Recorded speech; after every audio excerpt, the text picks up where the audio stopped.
off your PR strategy, it's important to know what exactly is newsworthy.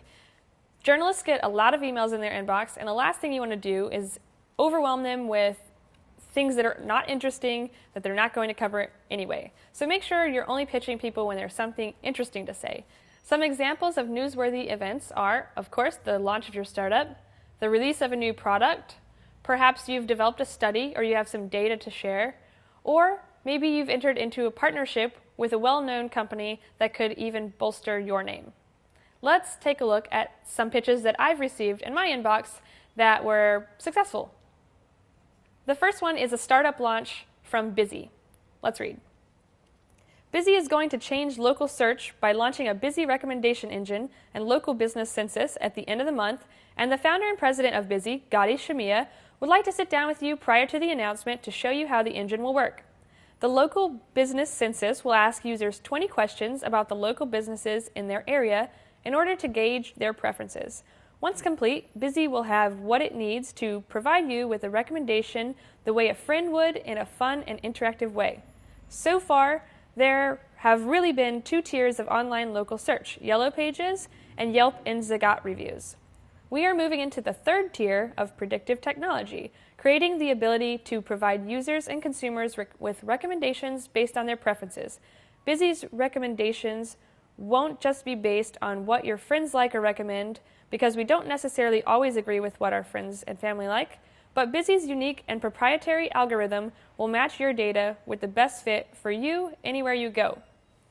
Some pieces that were particularly interesting about this pitch. One, they've offered up their CEO to come speak with me. It's always great when you can get the entrepreneur right in the room with you to answer all your questions in particular, instead of just having a press release sent to your inbox.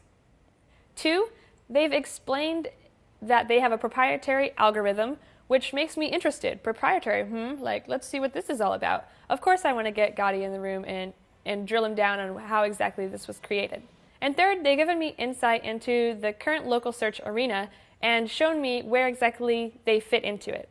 So this is a great way to explain what's going on, and it's a very informative pitch. It is a little lengthy.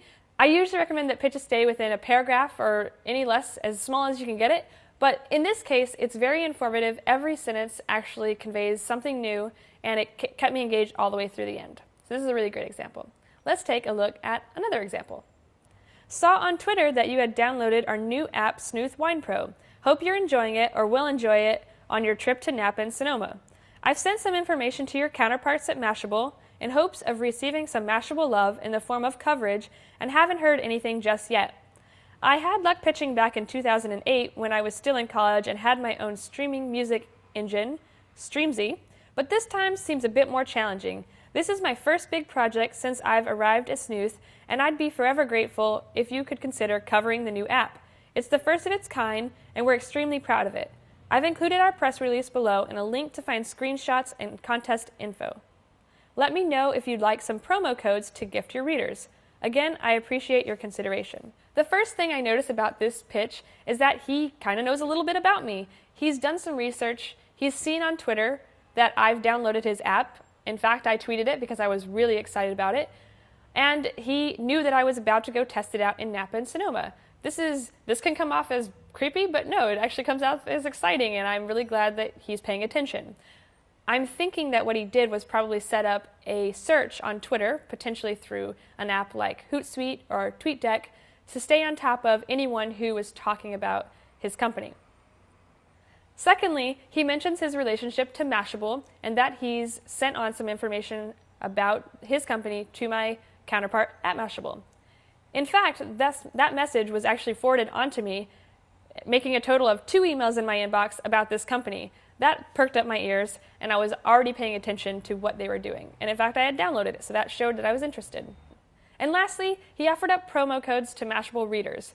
The app actually costs a few bucks, maybe 99 cents at the time of its launch, and these were promo codes for a free app.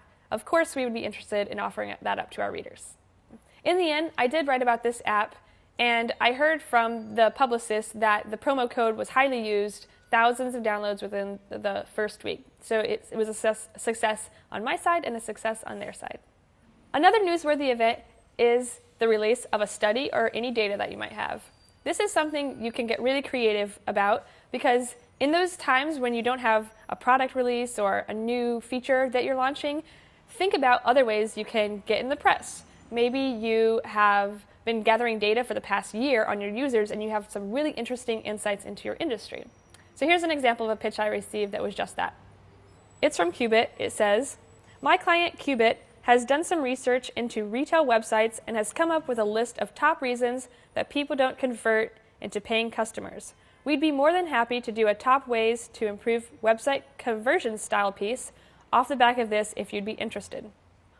While they had initially pitched this as a guest post, I actually instead interviewed the team about the data and wrote a piece called "The Top 10 Reasons Your Website is Losing Sales." Final takeaways. Journalists are very busy. Don't clog their inboxes. They don't like that. They'll start deleting you immediately. Make sure that you know it's newsworthy. You already have your launch, so after you get past the launch, think about new product releases. If you can come up with some data, even offer up your employees as experts. These are all ways that you can find yourself interacting with journalists, but finally, remember, you're a human and they're a human, so just keep it real in your emails, and we'll discuss that a little later about how to make your pitch actually compelling to another human being.